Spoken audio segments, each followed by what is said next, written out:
We're live. Sean and Pomp, you guys did a podcast together on Pomp's podcast. I actually did it last year in New York, or this year before Corona happened. Sean, who is this guy? This is Pomp, he's known as Pomp. His name's Anthony Pompliano. Pompliano, is that the right way to say it? Close enough, yeah. No. So say it how you would say it. Pompliano. Pompliano. Okay, great. This dude's everywhere, man. If you don't know him, you don't know us probably. That's kind of my rule of thumb. This guy's everywhere on Twitter. Investor, ex-Facebook guy, big time in the Bitcoin world. Everybody knows him if you're in crypto. And again, if you're not in crypto, you're probably not listening to this podcast. So I was going to ask you how it's going, but really all I want to know is who was better, me or Sam, on your podcast? That's a horrible question. Well, Sam got to cheat because Sam got to do it in person. And I can't remember if we live streamed or not, but it's always easier in person, I think. It sounds like you're saying Sam, and that's not cool. But I actually think on the audio download, you're beating Sam in the first couple hours. We'll see. Okay, great. I have to go back and look. That's all that matters. Now Sam's going to get competitive. Well, so I just looked. I'm looking at the. Someone already commented, and they said they called Sean a goon, and I was like going to hop in, but it was actually a compliment. They said I listened to this goon and the bigger goon Sam Parr on my first million ever. And I was about to say motherfucker, and then it said hands down the best podcast out there. Sorry, Pomp, you're my second favorite. I'll take second. That's fine. Second place to you guys is perfectly fine. I was telling Sam on the last episode, I was like, dude, I prepared for this podcast interview I did. I was like, I've sent him an email being like, hey, here's a bunch of shit we could talk about because I know if I'm the host, that's what I want to get. And so hopefully it turned out good. Anyways, everybody should go check it out. Go to Pomp's podcast. Yeah, listen to us talk over there. We did a bunch of – I basically took – Sam, I don't know if you heard it. I took a bunch – I did. I was listening to it right before this. I took a bunch of our best ideas over there, and I was like, here's a bunch that we've brainstormed, and then, we just shot the shit after that. Yeah, My favorite part is that you sent me that really detailed email, which I told you, and I'll repeat again, was incredibly helpful, and then I didn't return the favor, so sorry. Yeah, well, not everybody's me. Not everybody can put in that prep work. This is like, one of the things I always talk about is how I'm lazy, but then when I do something, I go like really over the top with it. So I just either don't do a whole lot of things I should do. Like, for example, now that I was on your podcast, I see all the smart little things you're doing. It's like, oh, it gets posted onto LinkedIn and it gets posted multiple times onto Twitter, kind of on like hits the different time zones. It's like, dude, these are, basic blocking and tackling best practices, but I know I'll never do. And so we will never get the gains of that. I don't think Sam's going to do that either. It's just a lot of work. If you want to understand, I think of it in terms of batches. So like you got to do 50 episodes and then you've earned the right to like learn, 101 course stuff. Then like you do another 50. Now you've reached 100 episodes. Now you unlock like 201 learnings. And so as you keep going, like there's things that, these folks who have done thousands of episodes, they understand it way better than you guys or myself. But it's just, We got to get to 1,000 episodes and then somehow we magically learn that stuff too. Well, this is episode number 100, so this is a big milestone. Ooh, here. Yeah. So, Pomp, you are known for this podcast you have now, and you're known for being a Twitter personality, right? I mean, that's like the high level. To be honest, I have no clue how that happened, but I think that a lot of people, that's actually how they know me, which is pretty crazy. How many people listen to your podcast, roughly? So far this year, we just last week crossed over 10 million downloads for the year. Wow. So, Wow. So you were... Awesome. And before that, you worked at Snap and you worked at Facebook. Were you an executive or a product manager or what? I was a product manager at Facebook. How did you get this job at Snap, dude? I feel like you went from like, normal person at Facebook to you got a pretty big job at Snap. And I know a whole bunch of shit went down, so I don't know if you could talk about all of it, but can you talk about how you even got that job? Because it was a pretty legit role for what you had done before that, right? Yeah, I think a lot of it is one, just the progression of people on the growth team at Facebook. So there was plenty of people who'd gone to go run the growth team at other kind of high flying early stage startups. So, Ed Baker went to Uber, right. Somebody went to Lyft, somebody went to Airbnb, yada, yada, whatever. So that definitely doesn't help when you kind of come from the right farm system, if you will. And then internally at Facebook, really, I kind of built my reputation internally, just right time, right place. I got there and they were like, hey, you should go do this Facebook pages thing. And I was like, I have a page. And they're like, no, you have a profile. That's different than a page. And I was like, oh, okay. Well, like what's a page? And so, they were just like, hey, go grow that. And small team, but just kind of worked on the right thing at the right time. And next thing you know, it exploded. And it was kind of like this green field, right? When you haven't optimized something at all, literally just like changing the color to a button can lead to, 15% gain or whatever it is. And so very quickly it just became like, hey, there's this game of growth and you seem to be pretty good at it. So like, let's move you around internally and kind of do a bunch of different things. And then I think really just reputation spreads from there. And I got one question for you from your time at Facebook. So on the brainstorm, when we do the brainstorms, we have all these different kind of like themes. We just find that a bunch of ideas fit in these same buckets. And so one of the buckets I always talk about is what I call the export bucket, which is like, if you're ever at a big company, you see a whole bunch of problems and solutions. And so you see problems that you didn't know existed. And it's like, dude, we would import a solution. We would buy a solution for this. If somebody could solve this problem for us, we would have bought. And then on the other side, it's like, we had this problem. We kind of made an internal tool. Man, if this should actually be exported, every company should have this tool. And I think Facebook is probably the most popular one where that has happened, where people have left Facebook and just took the Facebook internal tool and made it a SaaS tool for everybody else. Is that something you've seen? Like, can you talk a little bit about that? Because I don't think most people know about that. So definitely that is one strategy. There was also, although many of them I think have left at this point, there was this like little angel investor mafia at Facebook. And it was kind of like the rite of passage. If you were leaving to go to a competitor, they weren't excited. If you were leaving to go to like a non-competitor but large tech company, hey, well wishes.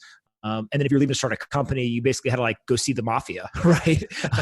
In kind of a very nice, friendly way. But really it was just, you could literally walk out of the door with angel investment, right? And kind of have your pre-seed round or seed round done. And so through that process, there's a lot of people who just say, hey, I'm going to go build, X company. It's like Y internal tool, but for everybody else. And everybody gets it right away. They're like, oh yeah, they're like, I use that every day, right? So, I mean, one of them that I'm sure it's out there, I haven't seen it, but was a huge factor to Facebook's growth was internationalization is the way they described it. But the way that they did it was really key. Early on, Facebook looked at other companies like, well, how do you get into international markets? Like, it's a different language. And so most people would go and they would like translate their site and do all that kind of stuff.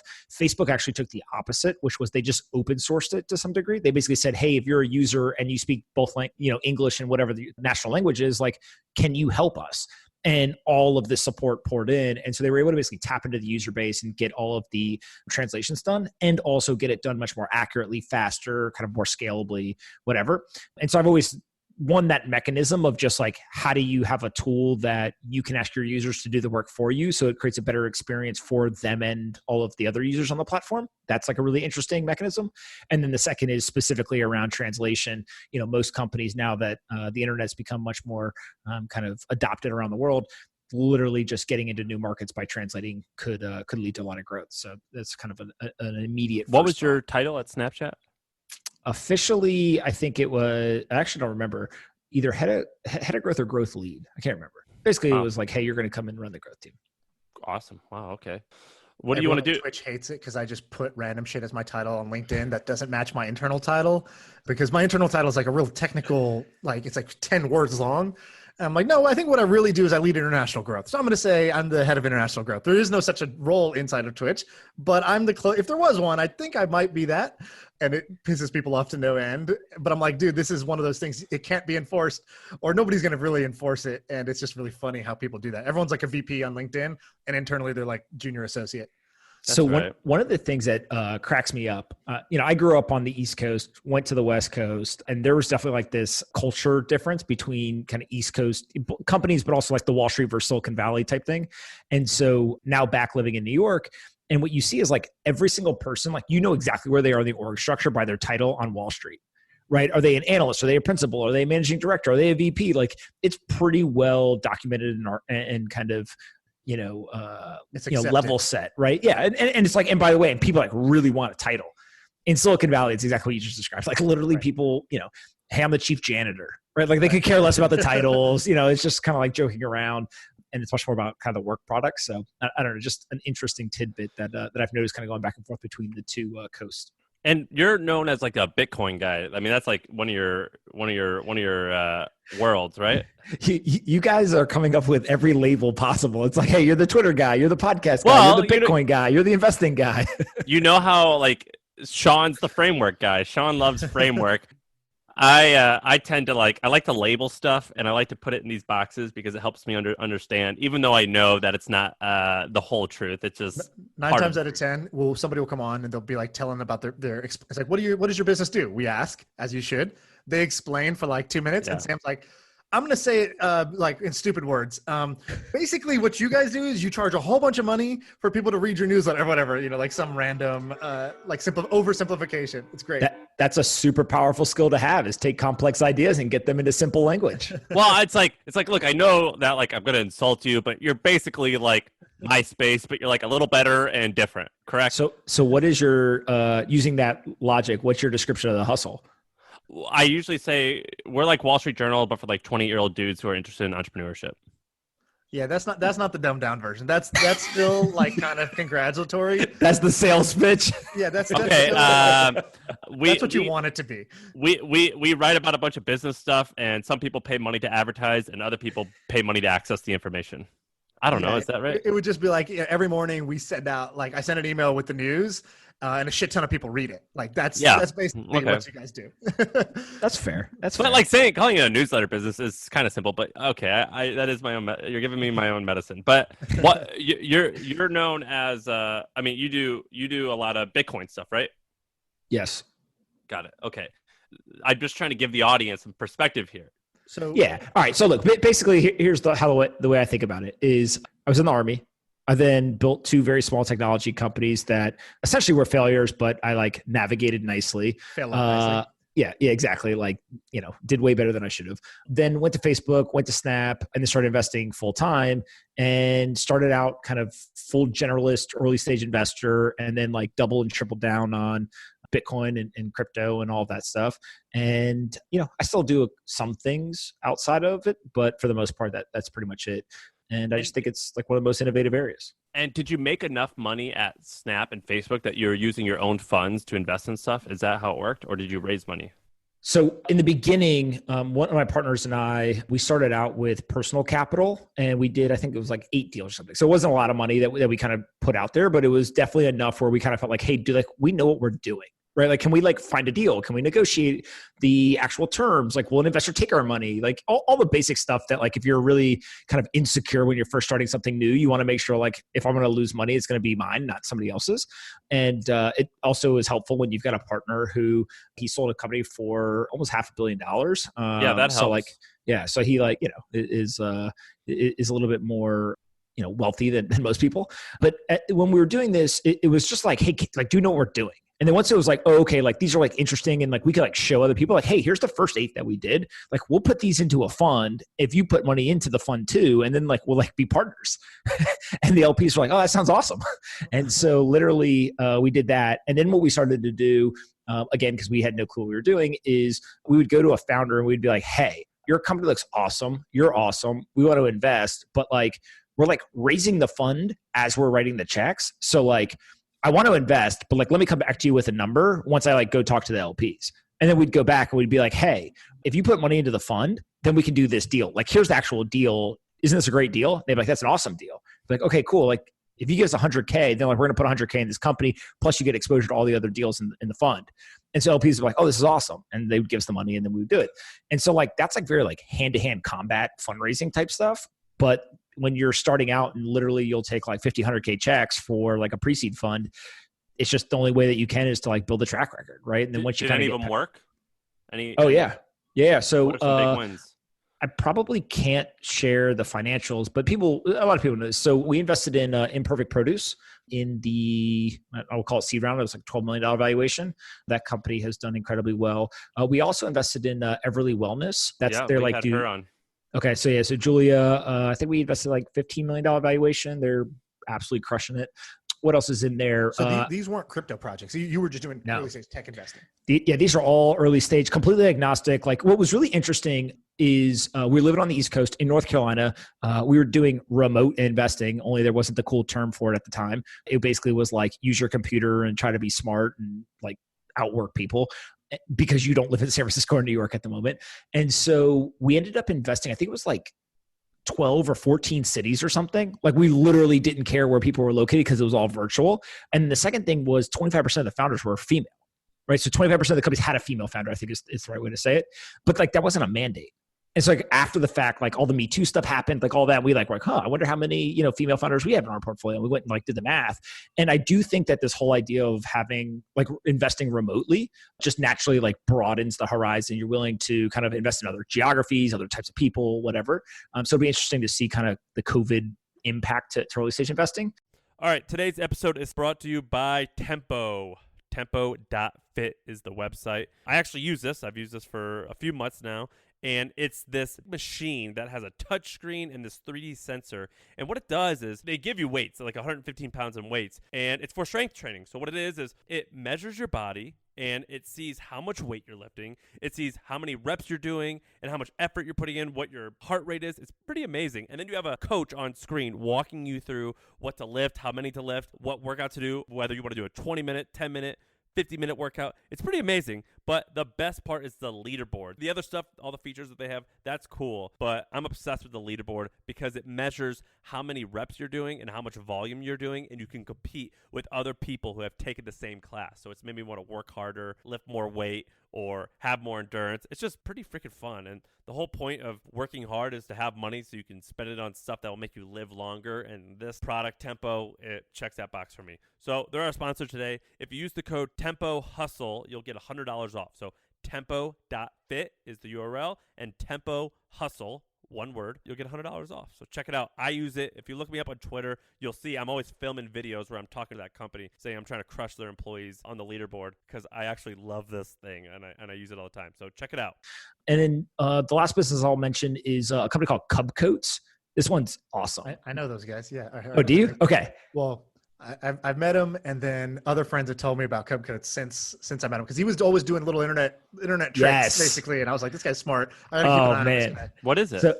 So we invested. It was called Jacket Pets at the time, and Jacket Pets was literally the idea of this kid, Zach Park, who, if I remember correctly, he basically would Kickstarter guy. He would like go to people and be like, Sam, you've got an awesome product. I'll put it on Kickstarter, and like I know the formula, and we'll sell like $10 million on Kickstarter. And he did this like multiple times. And then eventually was just like, hey, I'm going to do this for myself. And so Jacket Pets was take a stuffed animal. Kids don't want to leave it behind. And so like, let's put a zipper in the back. And then when you unzip the stuffed animal, you can like turn it inside out, like press it inside out, and it'll turn into a kid's jacket.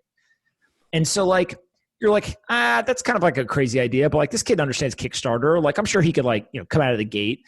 And then we showed a couple of LPs who were already in the fund, and every single one of them was like, my wife would buy that tomorrow. Or like, my husband thinks this is a great idea, whatever, for my kids. We're like, okay, this might have legs. We invest. He, one, kills Kickstarter. I forget the metrics, but like, knocks it out of the park. Two, then he goes and he starts licensing. So he does like licensing deals with everyone from like major sports leagues to like the Disney Marvels of the world, whatever. And then he gets them into retail. He's selling them online. Like he just like explodes the business. And it's one of our best performing investments. It's like, he's doing. How big is it? It is 8 figures of revenue. We'll put it that way. Wow. So it's like a real business, right? It's not like hey, we sold $300,000 on Kickstarter and like we're cool. Right. It's like a legitimate business where Kickstarter happened and then they built a scalable business on the back end, both retail and online. Okay, I want to talk about some ideas, Sean. Is that okay if we get into it? I've never said no. Okay.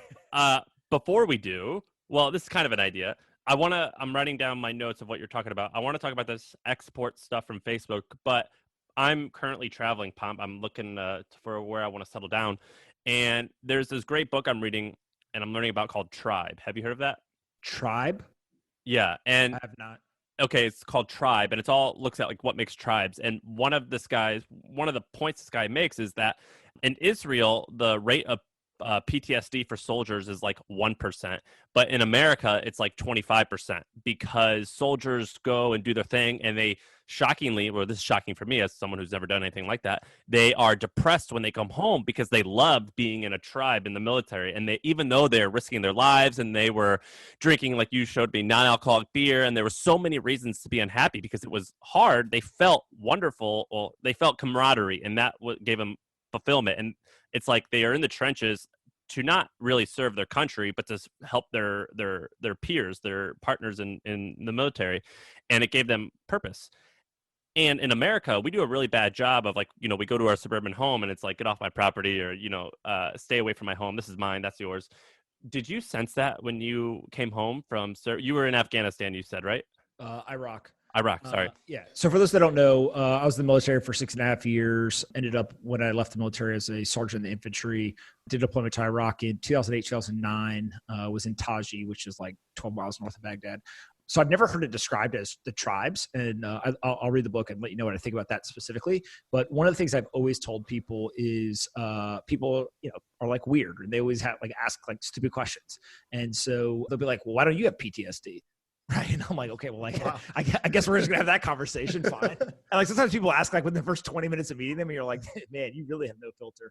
But the way that I've always thought about it is I went from playing football in college, which is like a pretty violent sport, all dudes, a lot of camaraderie, like all that kind of stuff, to then I got deployed when I was a junior. So I literally got pulled out of school, got deployed to a much more violent situation, right? Obviously there's guns, there's bullets, there's bombs, all this kind of stuff, but still all dudes and a lot of camaraderie.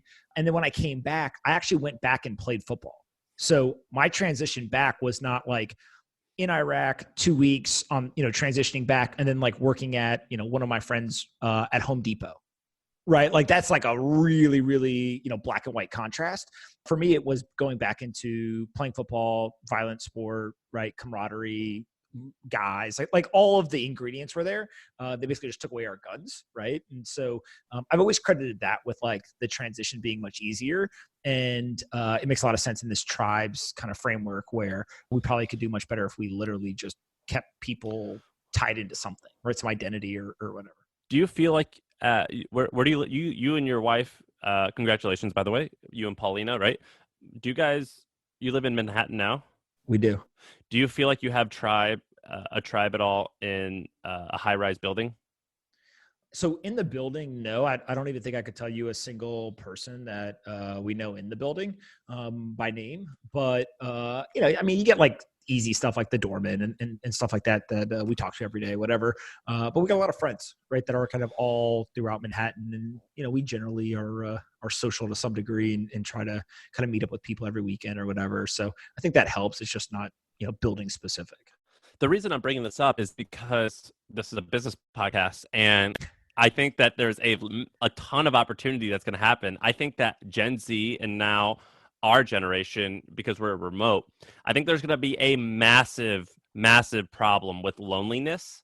And men in particular above the age of 30 who are single have a huge problem meeting people. And I was reading the stats, and it's crazy that since the 1950s, right after World War II, as we moved to the burbs and as we got a little bit more stoic, like where men aren't supposed to, talk to men with a sense of love, although I think that's improved a lot recently. But anyway, I think men are going to be crazy lonely, more lonely than normal in the next handful of years. And as someone who's ex-military, I don't hang out with a lot of military guys. I was like, I wonder if he experienced that, because there's some opportunity there, I think. So two things that I would say is one, I definitely think that businesses that are able to build the communities, not just have customer bases, are going to do incredibly well coming out of this whole COVID thing. And then also just in general in a digital age. And some of it is like addressing the loneliness. And then some of it also is just the internet provides you the ability to find people who have similar interests, right? And like, that's really hard to do if you didn't have the internet and you lived in Manhattan. Like you basically would have to like try to go to bars and find like, okay, where's the people who like my sports team, right? Or like, where's this, whatever.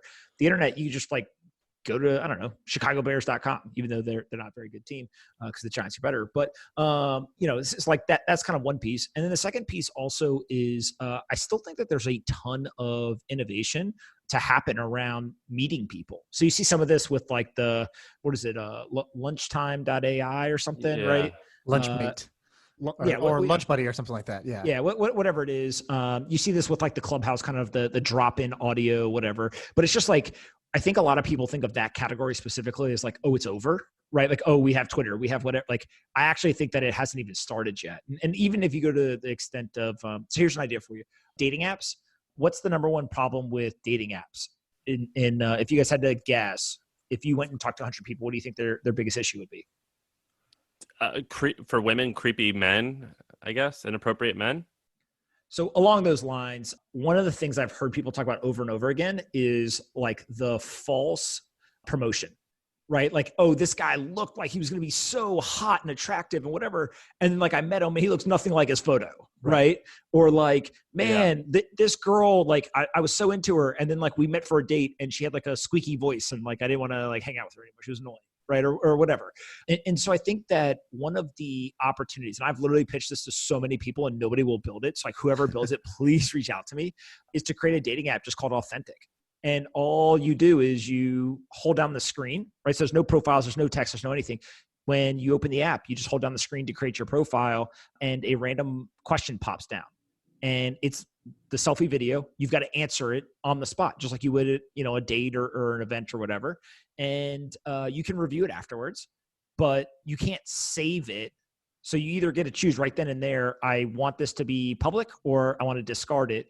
And then if you discard it and you hold that down again, you get a different question. You don't know what the questions are. It's completely, kind of authentically you. There's no filters. There's nothing. It's video. So I get to hear your voice. I get to see your mannerisms. I get to see if you're smart or not, whatever.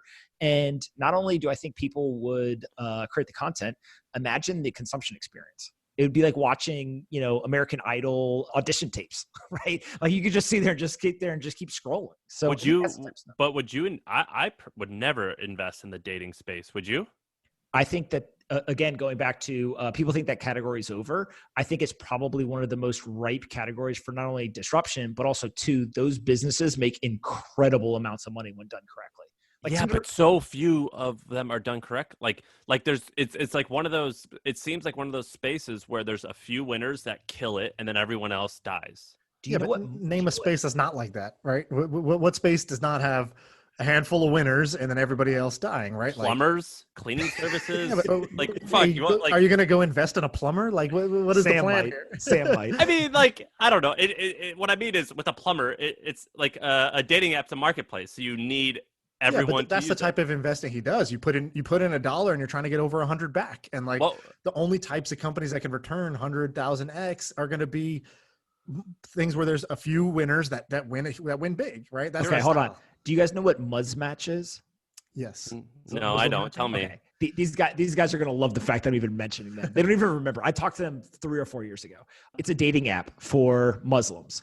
Muslims have the largest religion in the world, and there are a number of intricacies and nuances to dating. So please, God, hopefully I don't get any of this wrong, but like little things like, are you halal or not, right? Like what food do you consume? Are you willing to move to another country if you meet the right person on this app, right? Like all of these little things that are very specific to that segment of the world population. They created an app, and it's the largest dating app in the world for Muslims. And when I first heard that, I was like, what do they got? Like 50,000 users? Like, no, it's a massive business. And I haven't talked to them in literally 2 or 3 years. So I don't know kind of how it's played out, but I still see them all the time online, mentioned and stuff like that. So it's like, you could go do that for every single religion. And I think people have done that. You can go, city by city, you can do all these different things. And so you could take an industry and just segment it and then just rebuild the same infrastructure with a different kind of skin on it and probably do pretty well. I have a friend who did almost exactly that. Not really a friend. I mean, I met the guy, and he came to one of my kind of like founder mastermind things. And it's like, cool, what are you doing? It's like just a handful of people. He's like, I'm going to build this dating app for Indian people. I was like, oh, great. At the time I was a single Indian person. I was like, great, talk to me. And I realized it's definitely not for me because he was like, the name was in Hindi, is Dil Mil, which means like hearts meeting or something. And then basically what it was like, it's for people who wanted to get married. So it was more like the match.com or whatever. I remember, the thing you're talking about where every group has like these small nuances that make a huge difference to them. He did like login or you had to sign up with LinkedIn. I was like, what the hell is this? And he's like, dude, Indian people care about like what your profession is. And if you don't have a job, like you're not a candidate. Like you should not be in the pool if you don't have a job. And that's straight up. That's how like kind of old school Indian people think, is like, number one, good job, good family, fair skin, tall. Like these are the attributes. And if you can miss one, but you can't miss like job, for example. Dude, there's farmer dating. Yeah, what is farmers that? Meet farmers or whatever. It's something like that. Yeah. So there's all these niches, and so he sold. So, anyways, I remember that day being like, "This is interesting. Actually, that could work." And then he was like really stubborn about one thing, and I was like, "Okay, I don't want to invest in this guy. He's just so stubborn." He was like really insistent that you would only have 7 seconds to look at a profile and decide. And I was like, cool, like that's an interesting mechanic, but like also might be total bullshit. And like, you might throw it away. He's like, no, trust me. No. And I was like, all right, this guy's just like way too stubborn. Anyways, fast forward a few years, he sells the app this year for $50 million to, I think, one of the conglomerate groups, like Match or whoever, like that owns IAC or all of these. Yeah. They own all the dating apps because he picked a segment and like, you know, just drove that segment home and knew how to acquire users who had that particular problem. That's pretty badass. Good for him. I love that idea. Like, and by the way, this is like a recurring theme is if you go and if you ask a bunch of people, like, what are the verticals that are played out? Like, those are actually probably the best ones to go after. Right. It's so like just where everybody has written off at this point. Yeah. It's just like consumer social 18 to 24 months ago. Actually, like, pretty good time to start. And you see the rise of TikTok all of a sudden. You see, you know, all these things like explode. It's just right when everyone thinks it's over. Like, here we go again. So Sean has kind of like invented this export business topic that I want to bring up in a second. So think about like what could be exported from Facebook or Snap or whatever. I can give you an example of one that I heard of. Well, yeah. Tell your example, Sean, and then and then we'll go to one topic and then come back so he has time to think. All right. So the export example, there's a company called Launch Darkly. Are you familiar with them? I have not. Basically, at Facebook and many big companies, they have obviously, you know, you got 1 billion users. If you launch a feature that sucks or is buggy or is going to decrease engagement, like, you know, leaving a feature that decreases revenue by 1% can be, you know, tens of millions of dollars for these companies. So you have to be really smart about how you roll out a feature. And especially with the App Store, you don't want to roll something out and then have to go through App Store reapproval and take 7 days. Like this is how it used to be. So Facebook built a system internally, from what I understand, that was basically like, it lets you launch a feature with a feature flag, meaning it's off by default. And then the engineer from the backend can turn it on for a subset of people. You could say, I want 1% of users to see this only. And if it goes good with the 1%, then I'll turn my knob and I'll take it to 5%, 10%, et cetera. So this is like a standard feature that big companies have, but small companies were never going to build the infrastructure to do something like this. And so Launch Darkly was like, you know, a couple of ex-Facebook people spun out and they're like, hey, whatever, I forgot the internal name of that tool at Facebook. It's like, let's call it whatever, codename Medallion. It's like, oh, we're taking Medallion and we're making it available to every SaaS company that exists.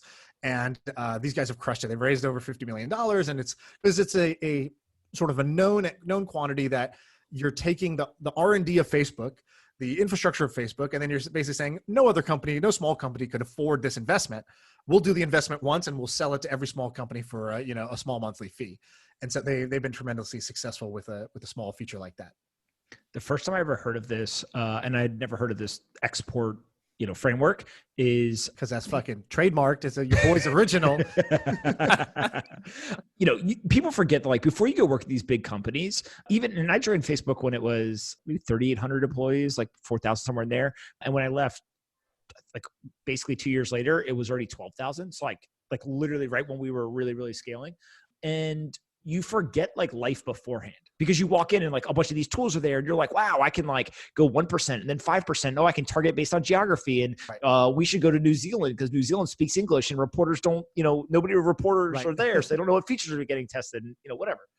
But the first time that I started to help a friend after Facebook, I was like, oh, well, you should obviously just figure out like, what is your hook that identifies retention? And he was like, what do you mean? And I was like, well, at Facebook, like, I think if I remember correctly, it's like if you get 10 friends in 7 days or something, right? If you like friend 10 people, then like there's like an 85% chance, whatever the number is. Yeah, but like that takes forever at an early stage company. Like, of course, that's going to take me 4 weeks to get like any interesting data. So I just got to figure it out now. Well, and what they would do is, one, you've got to have the system to do the testing, right? Two, you got to have enough data over a long enough period of time to actually know, did it lead to, 30, 90, 2-year retention rates, all that kind of stuff. And then the third thing is you got to have the engineering capacity to change your product around to test all the different things. So I remember being like, oh, this is going to be so easy. Like, it's literally like an internal tool, whatever. And he was like, what do you mean? Like, I have like one engineer. 2 engineers, whatever it was. He was like, I can't do that.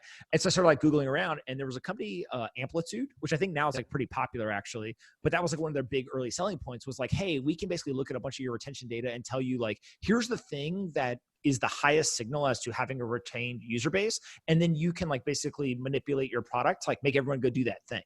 So for Facebook, it's, if it's friending, let's force everyone to give us their contacts, their emails, like whatever we could possibly do, suggest the right friends. Once they hit their 10 friend, quota or whatever, then we can back off and let them enjoy Facebook. But like, we're super aggressive in the first 7 days to make sure that they hit that. Right. For every product, there's something. Yeah. Slack has like I think it's 1,000 messages was the milestone. It's like once you get past 1,000 messages, you'll never turn off Slack or something like that. Like a bunch of different companies have their magic moment where it's like, once you pass this magical threshold, we know we got you. You've hit core value. You understand what this is all about, and you're going to have a great experience. Absolutely. So I want to give you a second to think about that because Sean put you on the spot a little bit, or we both did. But let me tell you something that I heard this week. There's this guy named Nick Huber, or I think his name is, that I met. I was driving doing a live Twitter thing, and he like started talking. And I go, dude, let me talk to you now. And he like called my other phone, and we did like a live interview on Twitter. It was kind of cool. And he was like, so what this guy did was he was in a service business, and then he started to buy storage companies and put software on it, and he's consolidating them. And that's cool. But he was like, the thing that I learned about a service business is that it's not a problem about having too much demand, because if I'm providing a service that's popular, like I'm always going to have customers who want it. The problem that I found is that I can't like the people who want to work in this industry, it's hard to train them, and I need to, and he's like, the real problem is, and I didn't want to solve this problem, was I needed to come up with a training system that I could teach a fifth grader how to do X, Y, and Z and have it repeatable and make it work well. Have you guys ever heard of this problem? I mean, I don't know anything about services, but have you heard of this problem before, Sean? Yeah, I think this is the limit of every service business is, how do I have enough people? I can't scale my time. I don't either want to or I can't anymore. So can I get other people to do what I do without losing the magic of what works for me, right? Like that's the biggest issue. And so I started researching this. There's a few things that do this. The first is there's a company called HealthStream. HealthStream is publicly traded. It's based in Nashville. I think it does $300 million in revenue, and they teach nurses how to do the latest procedures. So if it like for Corona, it's like, all right, the new procedure for welcoming people is to do X, Y, and Z. And they just have like, it's basically, they just make videos and everyone logs in and watches the video. What are some interesting businesses that this could work for? It's and I've noticed it with my company, even like training people to do this thing it's actually hard. Like I just create this Google Doc and I'm like, fuck, they're not even going to read this, even though it's going to make their job better. Well, it's two problems, right? So one is the people who know how to do the task. Like one, they've got to be good at documenting it. And then two is you've got to get people to actually consume the content as well, right? So it's almost like this twofold problem. And I got to imagine that there's a big business in every single regulated industry, right? So for CFAs, for nurses, just go down the line where you mandate the training. So like, oh, there's some regulation or oversight committee or, whatever the thing is that forces everyone to, be up to date on whatever the latest stuff is. And if those rules are in place, then basically the demand is, infinite, because it's just how many nurses are there in the country. They all have to take this training. And so like, I can just go build the business and I know that I can walk in every hospital and they have to buy from either me or one of my competitors. Right. My buddy is in the, like, I don't know if you call it like, he's like a professional speaker or something. He like goes and does workshops, and he basically has three types of clients. One is like high-end company, like a Ferrari or whatever, Chipotle, like a big company, MasterCard will hire him to come in and talk. And then half the time when he's on the road, he's like, yeah, I'm at the Iowa middle school district, blah, blah, blah. I'm like, oh, cool. You're doing like a pro bono thing. And he was like, no, like, dude, these schools pay more than the companies. And I was like, what? He's like, yeah, they have this like professional development budget that they have to spend. And then they have these like, whatever the like kind of target is of the year. Like he's like, so for last year, it was all about growth mindset. And so I'm the best guy for growth mindset. And so every single school district wanted me and had thousands of dollars to throw at me to come talk to 7th graders or 4th graders about this. And the teachers also, they have a budget for this. And he's like, and then the next year it'll be around, social emotional learning or like whatever. It's like whatever the top level says, hey, this is the mandated thing you all got to learn. It's kind of like your nurses thing. It's like, we all got to learn this procedure or this technique or this best in class.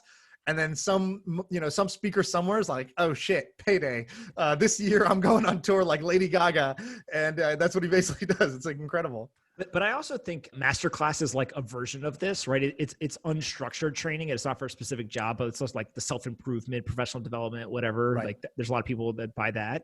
The other element is like, who's paying? right? So like that nursing training, the nurse isn't paying for it. It's coming from one of these budgets or whatever.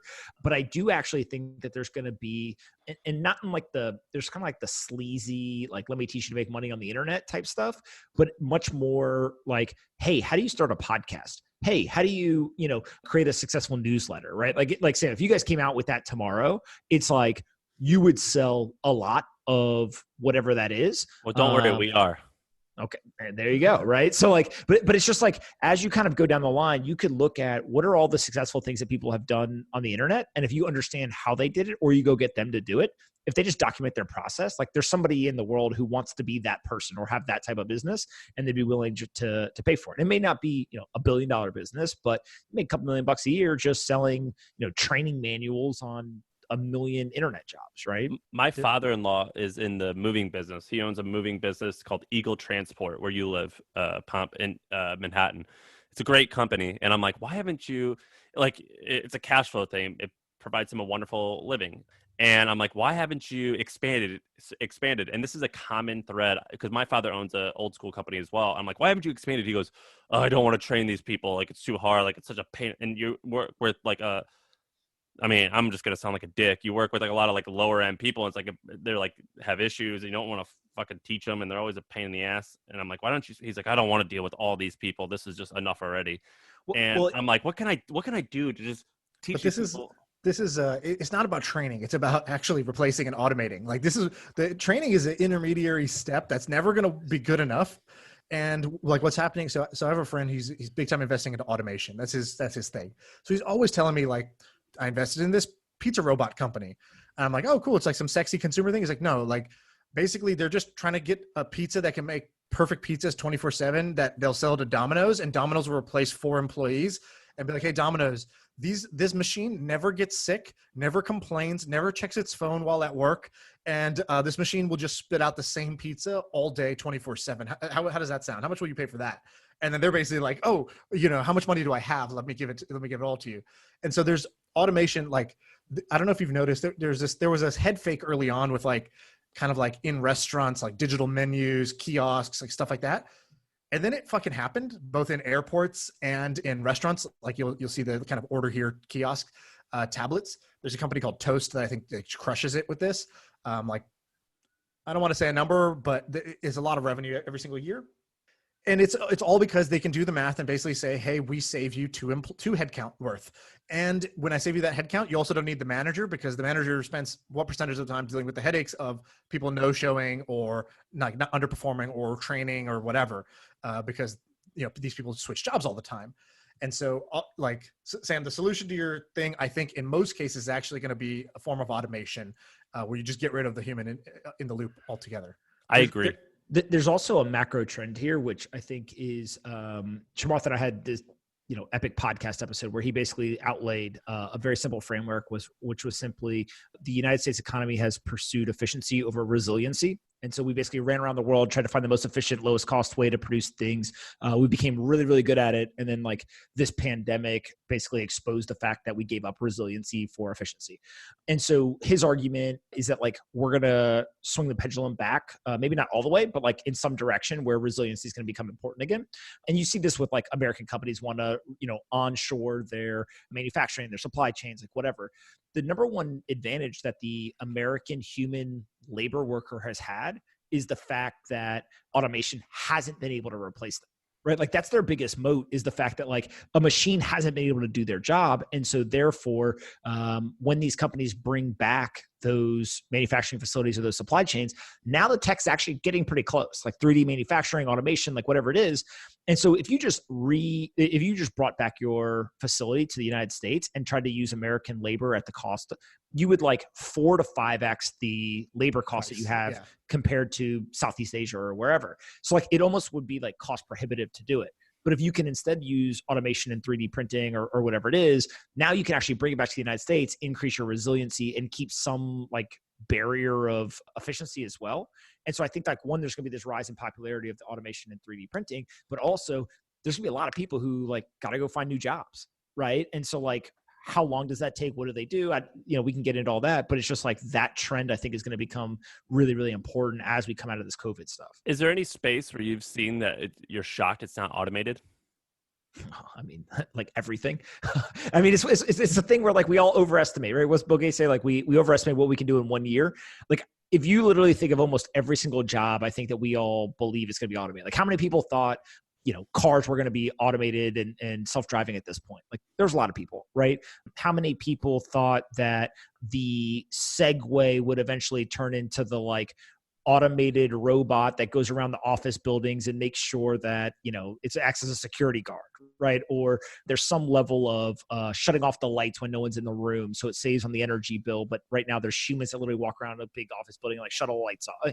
Like stupid little things that each one of those applications probably ends up being a business at some point. And then you get the like bundling of, like I'm just going to be the guy who goes and buys up all the businesses that optimize the operations of a commercial real estate building.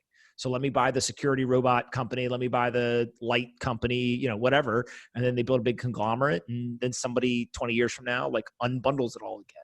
Right. And says, hey, I'm going to go and I'm going to compete, whatever. So it's just, I think business cycles in general play out that way. And we're on the start of the automation one. Awesome.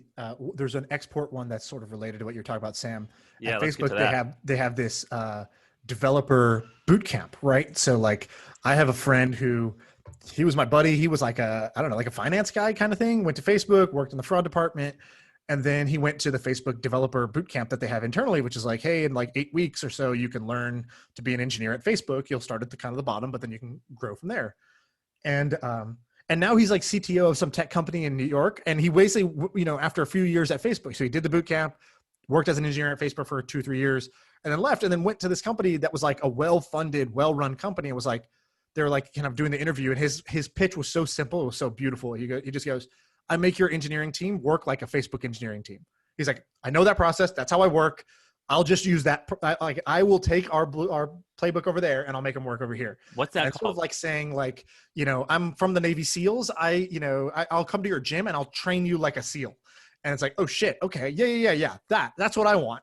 And so he's now the CTO of some company. And so that same thing though, like what Facebook did, which was not like just some online course you can click a button and take, or go to lynda.com and we bought you 6 credits. It's like, no, there's a physical place in the building where you go and you get to do that for 8 to 9 weeks. You get paid and then you walk out, with a certain set of skills.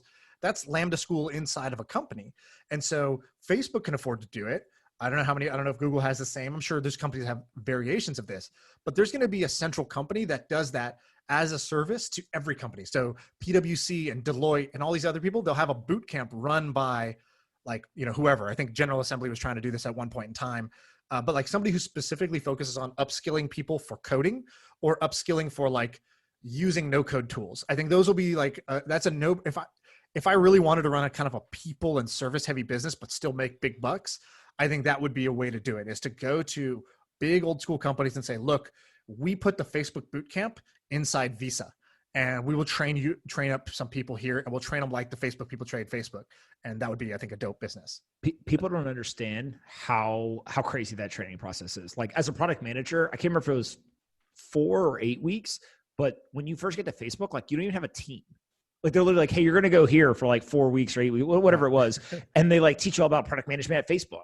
But it's not just product management. It's like product management at Facebook. Like, right. Here's how we do things. Here's why we do them. Here's all the things you need to know, whatever. And Chris Cox, who was the chief product officer, then left and then came back, he talked to every single incoming class of employees. Like, I mean, it was like, this is serious to us, right? This wasn't like here's a one-day indoctrination. Like, here's where the bathroom is, here's who your manager is. And like, if you have any problems, like, send an email to HR. Like, this was like a real thing. When I got to Twitch, the first day onboarding, it was that the first half of the day was like, hey, you're going to get your laptop. And then my guy, like the IT guy was like, hey, sorry, we're short on laptops, so I'll get yours tomorrow. So I'm just sitting there while everyone else boots up. And then it's like, all right, it's lunchtime. Your lunch buddy, someone who works at the company, will come get you. The guy never comes. And I was like, cool, onboarding complete. That was the whole thing. Like, this is this is a multi-billion-dollar company. And so some companies have this like very rigorous process, like the Facebook car wash they put you through, where it's like you come in as like, smart kid from wherever, Harvard or whatever you are, but you're still going to go through that 6-week car wash and come out like, Facebook product manager number 33403. And, that works for them. So I'm going to read you guys. Let me see if I can find it. So you guys know Gartner. So I mock Gartner a lot because I think it's kind of I think it's a little bit of a scam. Not everyone agrees. I think it's kind of scammy how they do things. But Pomp, do you know what they do?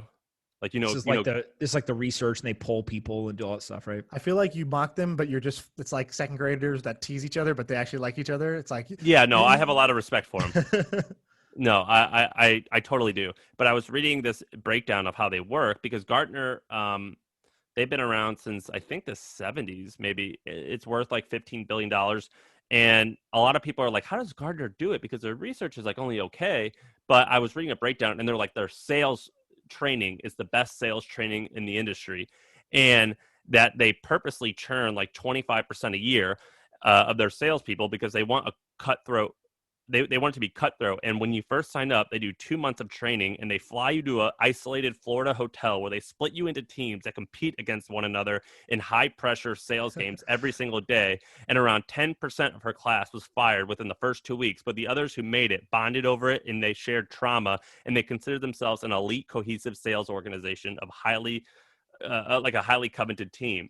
And that's how, and they do, it's an 8-week That's program. like the back of the DVD of like Taken 3. It's like, I have an elite set of skills that I've been trained for. Sounds like boot camp, like literally like military boot camp. They give you coronavirus on day 2 just to see if your immune system can survive. Well, it's actually pretty interesting because when you think about a company, you think, well, it's their product that's amazing. But like as someone who only works in small businesses, I'm like, I forget that it could be just like this crazy, interesting.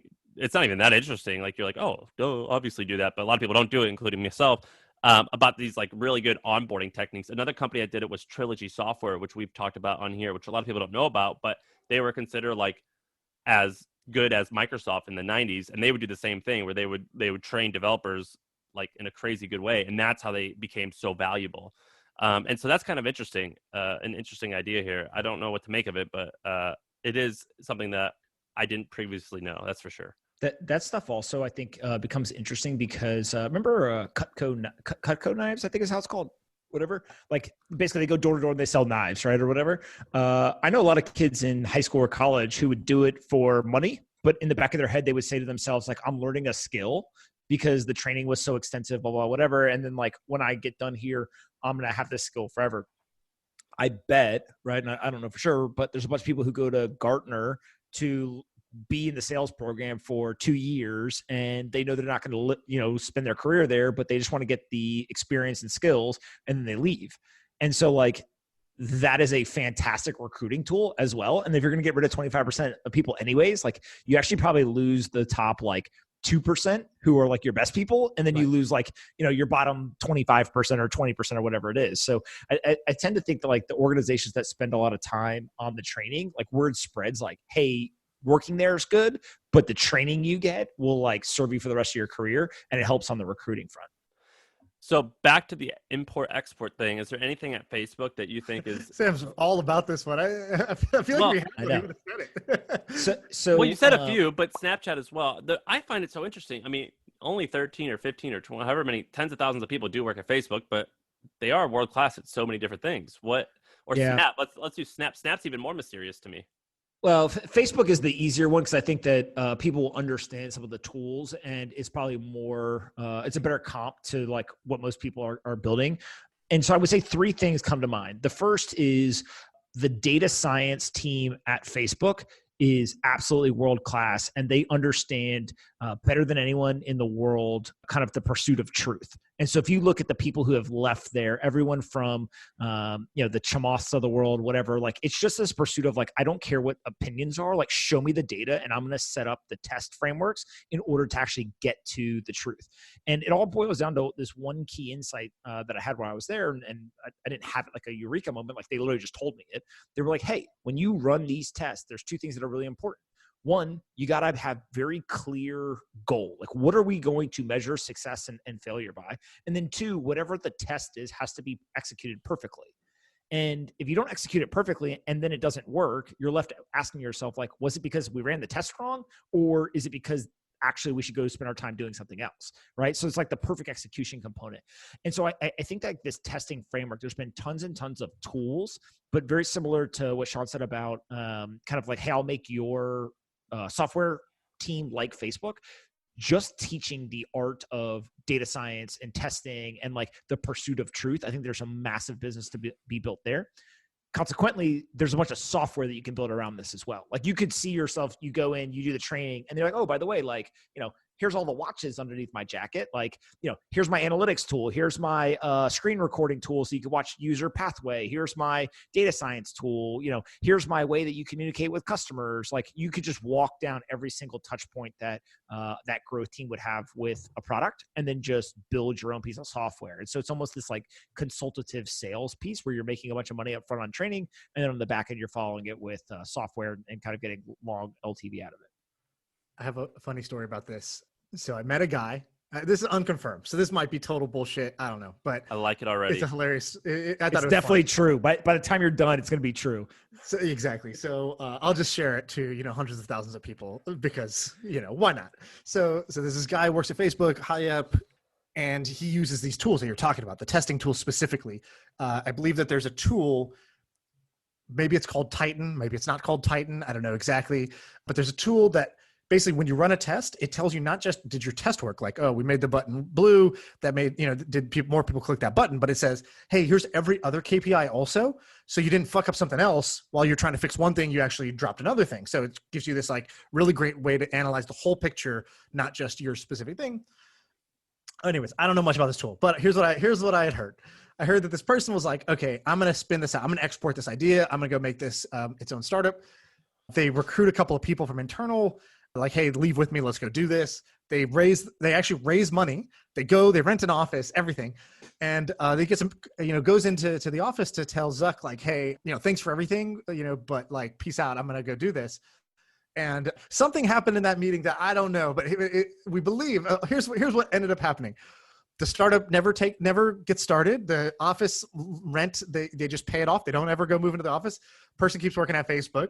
And I believe what ended up happening was that Zuck basically was like, you could go do that, but like, here's just, a giant bag of money that I have with me. Like, how about this instead? And like, how about you stay and you take this bag of money and we forget you ever said anything about leaving. And then the guy was like, no. Like, I really want to do this. I've told my family, I rented an office space. I'm already 2 feet out the door. And he's like, oh, cool. Okay. So we're not going to let you do this company. Actually, we're going to have to pursue some action against you. But again, there's this bag of money and there's this great role. If you just want to stay with the bag of money and the great role, you tell me which way you want to go. And so I don't know exactly how the conversation went down, but from what I have heard, there was a conversation like this that happened. Again, I might've been told bullshit, but I loved the story either way. And I choose to believe that this was true. And this person still works at Facebook. Did you guys read the text messages? Yeah, so Sean like is obsessed with this, and he got me obsessed with it, where he was like, he like goes and like emails the founders of huge companies like, hey, forward me the emails when you were describing the early idea of your company. I love seeing the evolution. I want the raw text. I'm like a fucking paleontologist looking for the original source material. It's pretty cool. I like it as well. He's got me into it. And so to the listeners, last week this some type of chat transcript got out of Kevin Systrom, the founder of Instagram, talking to a friend talking to someone who I think was an investor. Of Instagram, but who also worked at Facebook, I think. Yeah, it's got Matt Kohler. He was early at Facebook and he's a big time VC. And they were chatting back and forth, and Kevin was like, hey Matt, Zuck messaged me. Like, he said this, I think he means this. And then they were talking back and forth about what that could mean. And they were like, he's going to crush you. So like, if you don't do this right, like he doesn't care. He's going to destroy you. So play ball. The exact quote in there, Kevin Systrom asks, he's like, if we say no, will he just like go into destroy mode? Yeah. And the VC was just like, yeah, probably. He's like, fuck. Okay, so what do I say that will not trigger destroy mode? He's like, maybe we could just say, oh, we're just trying to do this little filter thing. We don't really see ourselves as like, becoming a social network. And he's like, yeah, he's also really smart. Like he's That's not what he gonna said. go for that. He goes, he's too smart. And he's like, well, should we tell him that we're going to sell to Twitter? He goes, you could, but he'll destroy you. I thought it was amazing. Did you, and I know we're about at time, did you ever have moments of like that where you're like, oh God, this guy's like Genghis Khan. He's gonna destroy.